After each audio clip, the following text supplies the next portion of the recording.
Hello guys, welcome to my channel. आज हम करेंगे क्लास 12 बिजनेस स्टडीज। चैप्टर होगा हमारा बिजनेस फाइनेंस और टॉपिक है हमारा factors affecting the choice of capital structure. So guys, इस चैनल में हम जितने भी वीडियोस करेंगे वो सभी एनसीईआरटी की बुक्स में से करेंगे। स्टार्ट करते हैं अपना टॉपिक। सबसे पहली बात उठती है कैपिटल स्ट्रक्चर क्या है। प्रीवियस वीडियो करा चुकी हूँ, लेकिन फिर भी एक बार बता देती हूँ।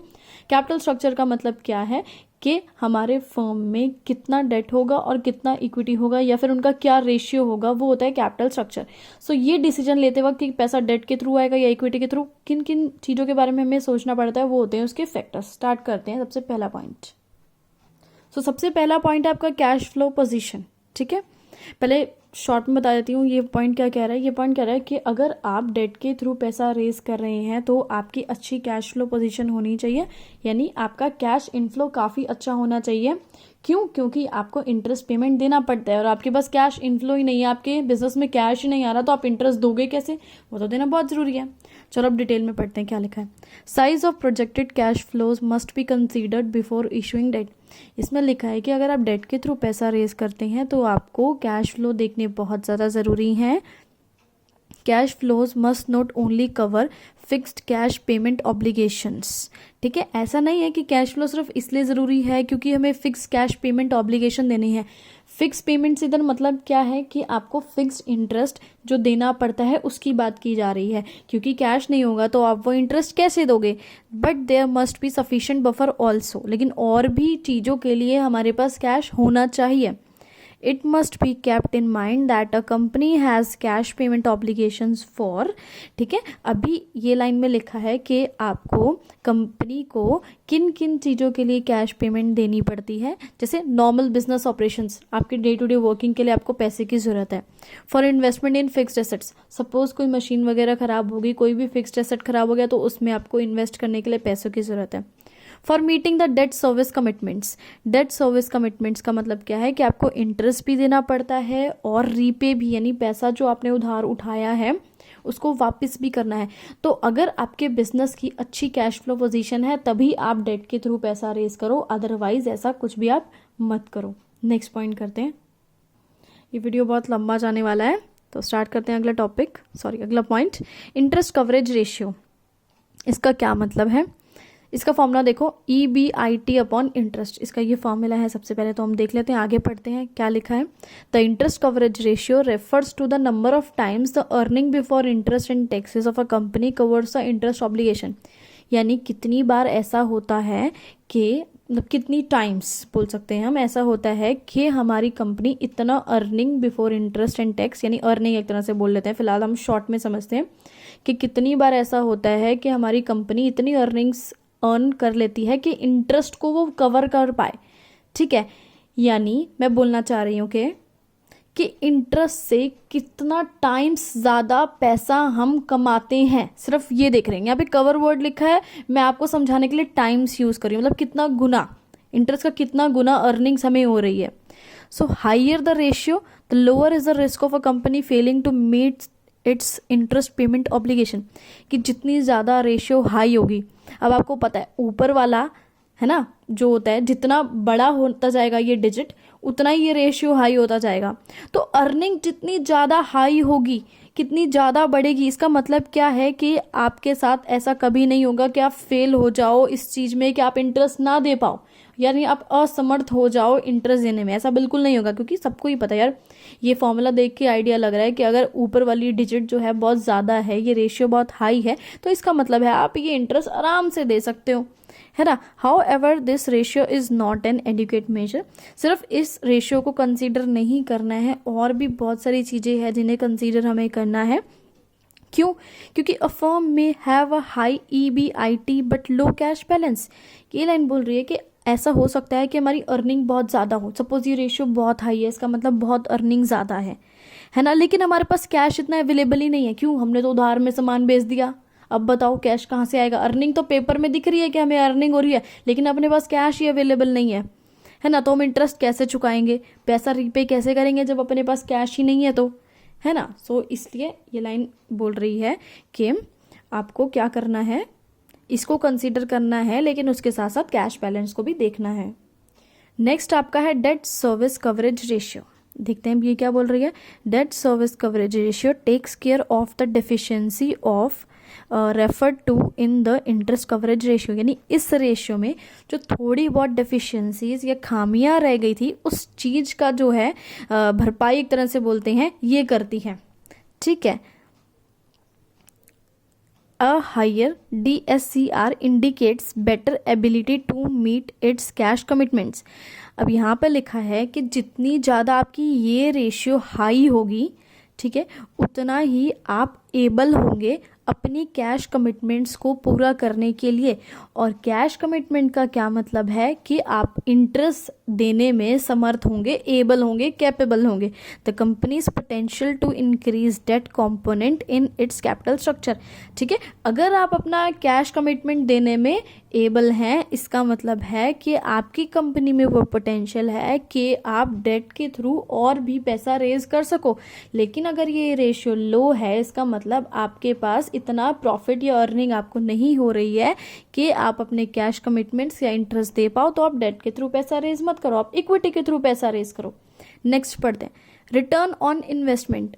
इस लाइन का मतलब क्या है? देखो, इन्वेस्टमेंट यानी जो भी आपने पैसा इन्वेस्ट किया है, खर्चा किया, उस पर आपको रिटर्न कितना मिल रहा है, कितना ज़्यादा आप और कमा पा रहे हैं। If the ROI of a company is higher, suppose ROI बहुत ज़्यादा है, इसका मतलब है आप ज़्यादा रिटर्न अर्न कर रहे हो, यानी खर्चा तो आपका कम हो रहा है लेकिन रिटर्न आपको, बेनिफिट आपको ज़्यादा मिल रहा है। Choose to use trading on equity to increase its EPS। फिर आप क्या कर सकते हैं, ट्रेडिंग ऑन इक्विटी का यूज़ कर सकते हैं, इससे आपके EPS का मतलब है अर्निंग पर शेयर इंक्रीज हो जाएगी, यानी आपके शेयर्स के प्राइजेस हाई होने लग जाएंगे। यहाँ पे एक वर्ड लिखा है trading on equity. Trading on equity का मतलब ये है कि आपके जो इक्विटी शेयर होल्डर्स हैं उनको बहुत ज़्यादा बेनिफिट या प्रॉफिट मिल रहा है, क्या करने से? डेट का यूज़ करने से, यानी डेट के थ्रू पैसा रेज करने से उनको बेनिफिट मिल रहा है। क्यों? क्योंकि डेट जो है वो काफ़ी चीप पड़ रहे हैं, इसलिए। तो आप ट्रेडिंग ऑन इक्विटी यूज़ कर सकते हैं, यानी अपने फर्म में आप डेट के थ्रू पैसा रेज कर सकते हैं और इसका फाइनल बेनिफिट जो है किसको जाएगा? आपके शेयर होल्डर्स को जाएगा। फिफ्थ पॉइंट पढ़ते हैं, cost of debt. A firm's ability to borrow at a lower rate increase its capacity to employ higher debt. ये लाइन बोल रही है कि अगर एक कोई भी फर्म है वो आसानी से पैसा रेज कर पा रही है डेट के थ्रू लेकिन कम इंटरेस्ट में, तो बहुत अच्छी बात है, आप डेट के थ्रू पैसा रेज करो, इक्विटी के थ्रू पैसा रेज बिल्कुल मत करो। बस यही लाइन लिखी हुई है इसमें। नेक्स्ट पढ़ते हैं, tax rate. Since interest is a deductible expense, cost of debt is affected by the tax rate। अभी मैंने आपको एक बार पहले भी बताया था कैपिटल स्ट्रक्चर में कि जो डिविडेंड होता है उस पर आपको टैक्स देना पड़ता है, लेकिन जो आपका ये डेट होता है इसमें जो इंटरेस्ट देते हैं इस पर आपको टैक्स देना नहीं पड़ता है। ठीक है, सपोज आपने क्या हुआ, लोन लिया 10 लाख रुपए का, ठीक है, और टैक्स रेट बहुत बहुत बहुत ज़्यादा हाई है, तो आपके लिए क्या होगा कि आप डेट के थ्रू पैसा रेज करोगे। क्यों? क्योंकि आपको तो इंटरेस्ट देना ही नहीं ना, डेट के जो इंटरेस्ट पे है वो टैक्स ही नहीं देना है आपको। लेकिन अगर डिविडेंड की हम बात करें तो डिविडेंड क्या होता है, उस पर आपको इंटरेस्ट देना पड़ता है, लेकिन इसके केस में क्या है, आपको अगर आप इंटरेस्ट दे रहे हैं तो आपको टैक्स नहीं देना पड़ रहा है, तो आपको यहाँ बेनिफिट मिल जाएगा। ठीक है, तो अगर टैक्स रेट जितना ज़्यादा है, ठीक है, उतना ज़्यादा आप डेट यूज़ करो, क्योंकि आपको ये बहुत चीप पड़ेगा, क्योंकि आपको इंटरेस्ट नहीं देना पड़ेगा। आगे बढ़ते हैं। नेक्स्ट है आपका cost of equity. Stock owners expect a rate of return from the equity which it is commensurate with the risk they are assuming. अभी देखो, स्टॉक ओनर्स यानी जो शेयर होल्डर हैं, भाई सब चाहते हैं कि हमें एक अच्छा वाला रेट ऑफ रिटर्न मिल जाए, क्योंकि वो अपने पैसे कंपनी को देते हैं, इतना बड़ा रिस्क उठाते हैं, है ना। So when a company increases debt, the financial risk faced by the equity shareholders increase। तो क्या होता है, सपोज कंपनी ने क्या किया, पैसा रेज किया, आगे डेट के थ्रू रेज कर लिया, तो डेट के थ्रू पैसा रेज करने का मतलब क्या, फाइनेंशियल रिस्क इंक्रीज हो गया। फाइनेंशियल रिस्क का मतलब क्या है, आपको फिक्स्ड फाइनेंशियल चार्जेस यानी इंटरेस्ट देना ही देना है। तो इक्विटी शेयर होल्डर को तो टेंशन होगी ना भाई कि हमारे डिविडेंड के तो पैसे बचेंगे ही नहीं है, तो सारा पैसा ब्याज में और इंटरेस्ट में चल जाएगा, हम क्या करेंगे, उनको तो ऐसा फील होने लग जाएगा, है ना। So consequently their desired rate of return may increase, तो वो चाहेंगे कि नहीं भाई हम इतना रिस्क उठा रहे हैं, हमें तो ज़्यादा रेट ऑफ रिटर्न चाहिए, हमें तो ज़्यादा डिविडेंड चाहिए। It is for this reason that a company can not use debt beyond a point, इसलिए कंपनी एक लिमिट तक ही डेट का यूज़ करती है, इतना ज़्यादा डेट यूज़ नहीं करती है, क्योंकि इससे फाइनेंशियल रिस्क बहुत बढ़ जाता है और इक्विटी शेयर होल्डर्स भी आपके बेचारे टेंशन में आ जाते हैं। If a debt is used beyond that point the cost of equity may go up sharply and share prices may decrease. अगर आप बहुत ज़्यादा डेट यूज़ करते हैं तो क्या होएगा, आपका इक्विटी की कॉस्ट काफ़ी ज़्यादा बढ़ जाती है, शेयर प्राइजेस गिरने लग जाते हैं। को भी डर रहता है भाई कि इतना ज़्यादा डेट के थ्रू पैसा रेज कर लिया, बाय चांस ये पैसा ना चुका पाए फिर हमारी तो कंपनी डूब जाएगी, हम तो घाटे में आ जाएंगे। उनको तो ये डर रहता है, इसलिए शेयर प्राइजेस काफ़ी डाउन होने लग जाते हैं। ठीक है, EPS यानी अर्निंग पर शेयर इंक्रीज नहीं होती है बल्कि डाउन होने लग जाती है। ठीक है, तो हमें क्या करना है, एक अप टू अ लेवल यानी एक लेवल तक ही डेट का यूज़ करना है ताकि शेयर होल्डर्स की वेल्थ इंक्रीज हो, यानी शेयर्स के प्राइजेस इंक्रीज होते रहे। आगे बढ़ते हैं, flotation cost.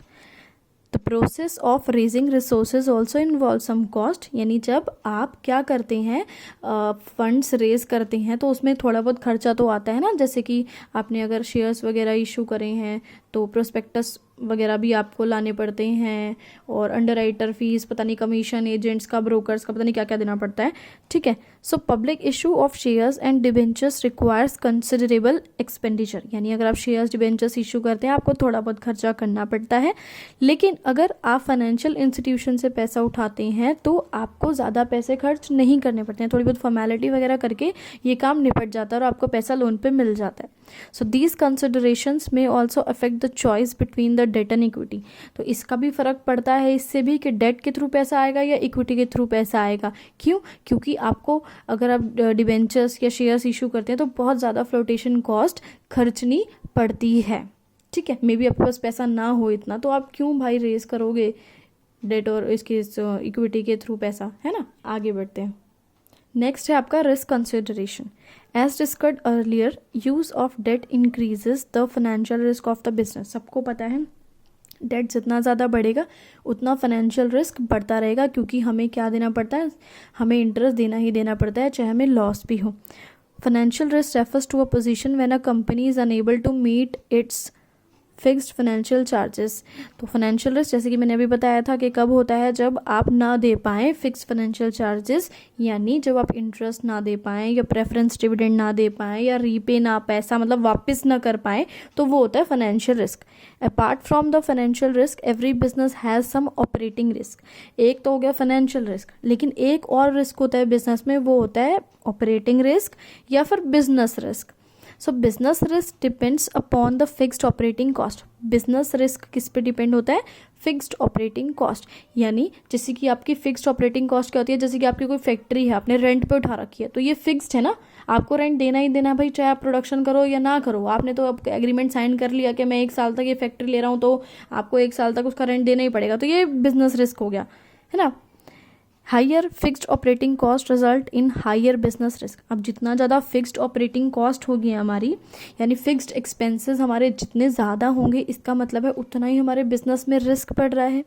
The total risk depends upon both the business. और टोटल रिस्क में कौन कौन से रिस्क आते हैं, एक आपके बिजनेस रिस्क आता है और एक फाइनेंशियल रिस्क, ये 2 ही रिस्क आते हैं आपके। If a firms business risk is low, अगर फर्म का बिजनेस रिस्क बहुत लो है, यानी उसके फिक्स्ड एक्सपेंसेस या फिक्स्ड कॉस्ट जो है वो ज़्यादा नहीं है, बहुत कम है, तो आराम से डेट के थ्रू पैसा रेज करो। क्यों? क्योंकि भाई अगर आपके फिक्स्ड एक्सपेंसेस कम हैं तो आप इजीली जो है इंटरेस्ट पे दे सकते हो। लेकिन सपोज क्या होता है, आपका बिजनेस रिस्क बहुत ज़्यादा होता है, तो क्या होगा कि आप डेट के थ्रू पैसा रेज नहीं कर पाओगे, क्योंकि पहले ही आपकी बिजनेस रिस्क की वजह से इतनी ज़्यादा फिक्स्ड कॉस्ट है, ऊपर से आप इंटरेस्ट का खर्चा और उठा लो, कितनी दिक्कत हो जाएगी। अगला पॉइंट करते हैं, नेक्स्ट है आपका flexibility. If a firm uses its debt potential to the full, it loses flexibility to issue further debt. इसमें बोल रहा है अगर आप बहुत ज़्यादा डेट के थ्रू पैसा रेज कर लेते हो तो आप अपनी इस फ्लेक्सिबिलिटी को खो देते हो कि आप दोबारा से डेट के थ्रू पैसा रेज कर पाओ। To maintain flexibility, it must maintain some borrowing power to take care of unforeseen circumstances. Unforeseen circumstances मतलब कभी कोई एकदम भगवान ना करे दिक्कत आ जाए आपके बिजनेस में हैं और आप डेट का पहले ही इतना ज़्यादा यूज़ कर चुके हो कि आप दोबारा और पैसा रेज नहीं कर सकते डेट के थ्रू। तो आपने एकदम से मन में सोचा कि अब क्या करूं, इक्विटी से पैसा रेज करता हूं। इक्विटी से पैसा रेज करने में तो बहुत सारा टाइम लग जाता है, तो टाइम कंज्यूमिंग होता है ना। तो ये बोल रहा है कि थोड़ी बहुत बोरोइंग पावर यानी थोड़ा बहुत लिमिट एक बचा के रखो कि एकदम से कोई दिक्कत आ जाता, हम फटाफट से जाके लोन ले ले बैंक से, है ना। अगला पढ़ते हैं, control. Debt normally does not causes a dilution of control, यानी अगर आप डेट के थ्रू पैसा रेज करते हैं तो आपको कंट्रोल आप ही के हाथ में रहता है, कंट्रोल से आपको हाथ धोने नहीं पड़ते हैं। A public issue of equity may reduce the management holdings in the company. अगर आप इक्विटी के थ्रू पैसा रेज कर रहे हैं तो आपकी मैनेजमेंट होल्डिंग यानी पकड़ जो है आपकी मैनेजमेंट पे वो कम हो जाएगी, क्योंकि एक आप अकेले मालिक हैं और एक आपने 10-15 मालिक और जोड़ लिए। फर्क तो पड़ता ही है भाई, शेयर्स बेचोगे तो 10-15 लोग और आ जाएंगे, वो भी बोलेंगे नहीं ये काम ऐसे नहीं होगा, ये काम ऐसे होगा। एक पूरी कंपनी आपकी हो, है ना, तो आप जो है अपना होल्डिंग यानी पकड़ खो देंगे कंपनी से और उसे कोई टेक ओवर भी कर सकता है। जैसे कि आपने मूवीज़ में या सीरियल में तो वो देखा होगा कि कोई कंपनी के शेयर खरीद लेता है और वो उसी की कंपनी हो जाती है, बनाई किसने होती है, ये सब ड्रामा है ना। This factor also influences the choice between debt and equity. तो इस कंट्रोल से भी डिपेंड होता है कि डेट के थ्रू पैसा रेज करेंगे इक्विटी के थ्रू। अगर आप कंट्रोल खोना पसंद करेंगे तो इक्विटी के थ्रू पैसा रेज करो, अगर आप कंट्रोल खोना बिल्कुल पसंद नहीं करते तो डेट के थ्रू पैसा रेज करो। नेक्स्ट पॉइंट करते हैं आप, regulatory framework. Every company operates with in a regulatory framework provided by the law. ठीक है, कुछ रूल्स एंड रेगुलेशन होते हैं, हर एक कंपनी उसी के अंदर रह के अपने सारे ऑपरेशंस करती है। जैसे कि अगर आपको शेयर्स एंड डिबेंचर्स इशू करने हैं तो आपको सेबी की गाइडलाइन माननी ही पड़ेगी, उसी के अंदर रह के सारे प्रोसीजर करने पड़ेंगे। Raising funds from banks and other financial institutions require fulfilment of other norms. ठीक है, अगर आप फंड्स जो बैंक से या फाइनेंशियल इंस्टीट्यूशन से लोन उठा रहे हैं तो ये नहीं है कि उनकी कोई कंडीशन नहीं होती, उनकी भी बहुत सारी कंडीशन होती है कि इतना डिविडेंड देना है, इतना नहीं देना है, ऐसे इन्वेस्ट करना है, वैसे इन्वेस्ट नहीं करना, उनके भी 100 ड्रामे होते हैं अपने।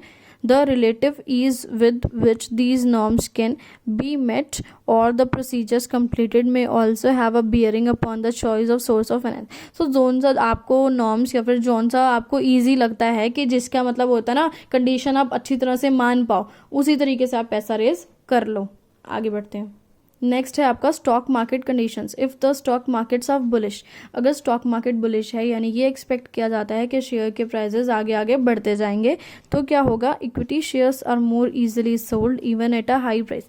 तो इक्विटी के थ्रू पैसा रेज करो क्योंकि आराम से यहाँ शेयर्स बिक जाते हैं और आपको इन्वेस्टर्स भी मिल जाते हैं।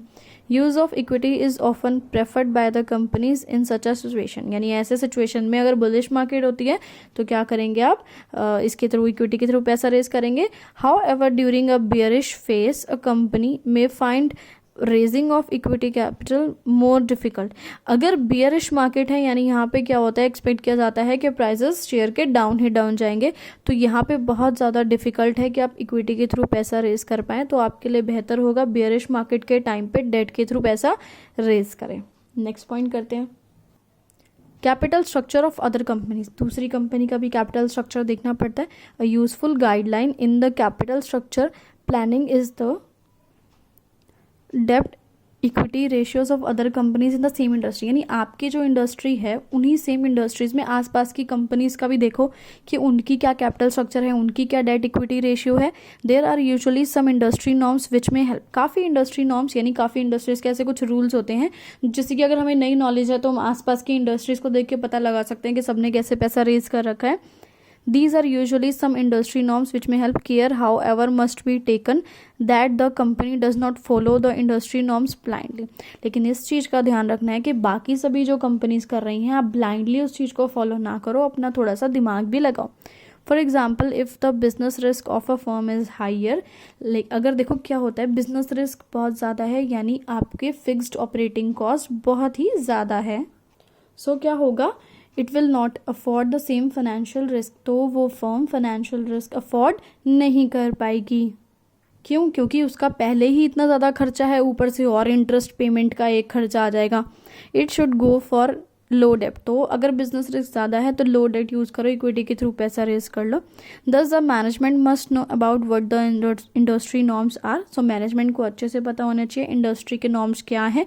इंडस्ट्री के नॉर्म्स से इधर मतलब है बाकी सभी जो इंडस्ट्री में आपके कॉम्पिटिटर्स वगैरह हैं वो कब कैसे किस तरह का कैपिटल स्ट्रक्चर यूज़ कर रहे हैं, and whether they are following them or deviating from them, और मैनेजमेंट को ये भी पता होना चाहिए कि वो उन सभी नॉर्म्स को फॉलो कर रही है या डेविएट हो रही है या उनको नहीं मान रही है उन सभी रूल्स को।